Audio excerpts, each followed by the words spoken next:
umwami Yesu arinteze niwatanga amajambo umunyabyaha ngo renguka umva iby'ubugingo atugirira ubuntu akatwiyegereza amajambo meza cyane yo kunera umunezero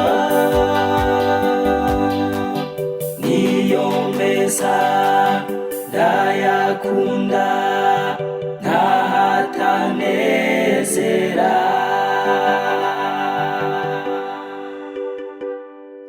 Izina ryanje nitwa Manirambona Felix, nkorera kubwiriza ibitare. Yesu nabahezagire, Yesu ashimwe. Nuko turanezerewe, dusome Abaheburayo 12 turasoma umurongo wa 14. Aravuga ngo impanuro yo kutava ku buntu bw'iki, mukurikire kugiranira amahoro n'abantu bose n'ukwezwa kugutezezwe atazoraba umwami, mwizigame ntihagire umuntu adashikira ubuntu bw'Imana, kandi ntihagire umuzi wo kurura umera ukabahagarika imitima abenshi bakandura, ntihabe umushakanyi cyangwa igihumane nka Esawu yaguranye ibyo kubasamuragwa kwiwe ingaburo imwe, kuko muzi yuko hanyuma hamwe yagomba kuragwa umugisha atemerewe, kuko atabonye uburyo bwo kwihana, naho yawurondera arira cyane. N'iri jambo ry'Imana rivuga ngo ubuntu, impanuro yo kutava ku buntu bw'Imana.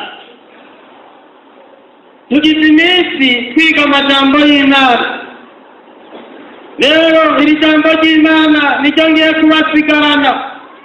Bene data, mukurikire kugiranira amahoro n'abantu bangana gute, no kugira gute, n'ukwezwa kuko ubutegetswe atazoraba umwami, kandi bene data muce mwizigama. Ndabifurije kwizigama, mwizigamire mu buntu bw'Imana, mugumye agakiza gushitsa aho umwami wacu Yesu Kristo azozira. Bene data, umuntu wese ndabifurije kwizigama muri iyi minsi ya nyuma, muri ibi bihe.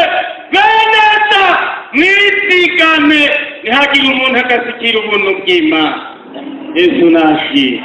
Iri jambo ry'Imana ndabifurije kwizigama, mwizigame, turiko turaja mw'ijuru, turagonga mwese abo mu Burundi bakitizwe ko dukwiye kwizigama tukazohurira mw'ijuru.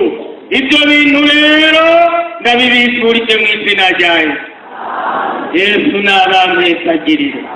Bene data, mwizigame. Ukaba nawe ufise intahe wifuza gutanga cyangwa izindi nyigisho, cyangwa ugomba kuduhuza n'ubifise, twandikire kuri ino nimero ya WhatsApp 68 884 981 68 804 981, canke 68 42 14 47 68 42 14 47. Kaze twiteze intahe zivuye muri mwebwe kugira natwe tuzisangiza abandi. Izina rya Yesu rirusheho guhabwa icubahiro. Kaze, Imana ibahezagire. Niyo meza